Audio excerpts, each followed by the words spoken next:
ഒരു ചെറിയ നെഞ്ചുവേദന ഉണ്ടെന്നുണ്ടെന്നുണ്ടെങ്കിൽ ഞാൻ ജസ്റ്റ് ഗൂഗിളിൽ ടൈപ്പ് ചെയ്ത് അല്ലെങ്കിൽ ചാറ്റ് ചോദിക്കുക, ഒരു 10-25 സജഷൻസ് വരും. ഇതൊക്കെ ആയിരിക്കാം കാരണങ്ങൾ. അപ്പൊ തന്നെ എനിക്ക് പിന്നെ പാനിക്കായി പ്രശ്നമായി. പിന്നെ അത് വെച്ചിട്ട് നമ്മൾ ജസ്റ്റ് ആ എയോട് തന്നെ ചോദിക്കുകയാണ് അല്ലെങ്കിൽ ഗൂഗിളിനോട് തന്നെ ചോദിക്കുകയാണ് എന്തായിരിക്കും ഇതിന്റെ മെഡിസിൻ.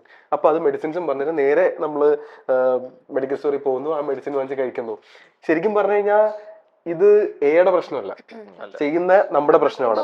എയുടെ പ്രശ്നമല്ല. ബിക്കോസ് നമ്മളെല്ലാരും കുറെ സെൽഫ് സെന്റേർഡ് ആയി. അത് ഇപ്പോഴത്തെ കുട്ടികൾ കുറെ കൂടി സെൽഫ് സെന്റേർഡ് ആണ്.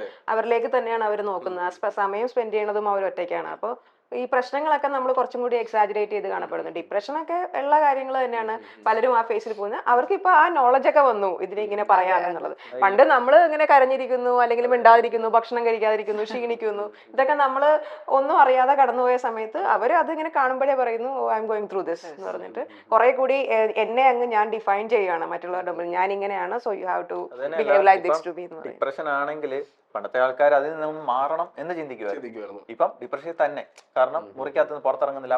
അവർ ആ കംഫർട്ട് സോണിൽ അങ്ങ് ഇരിക്കുക. മറിച്ച് പേരൻസ് ആണെങ്കിൽ പോലും പുറത്തിറക്കാനായിട്ട് ശ്രമിക്കുന്നില്ല. അവർ ആ കംഫർട്ട് സോണിൽ അങ്ങ് ഇരിക്കുന്നു. ചിലപ്പം അവർ ഓൺലൈനിൽ അപ്പോഴായിരിക്കും ഈ ചാറ്റ് ബോട്ടിനോട് അവർ മനസ്സ് പറഞ്ഞ് സംസാരിക്കുന്നു, അവരതിനുള്ള ഉത്തരം തരുന്നത്. സത്യം പറഞ്ഞാൽ they doesn't care at all, അല്ലേ?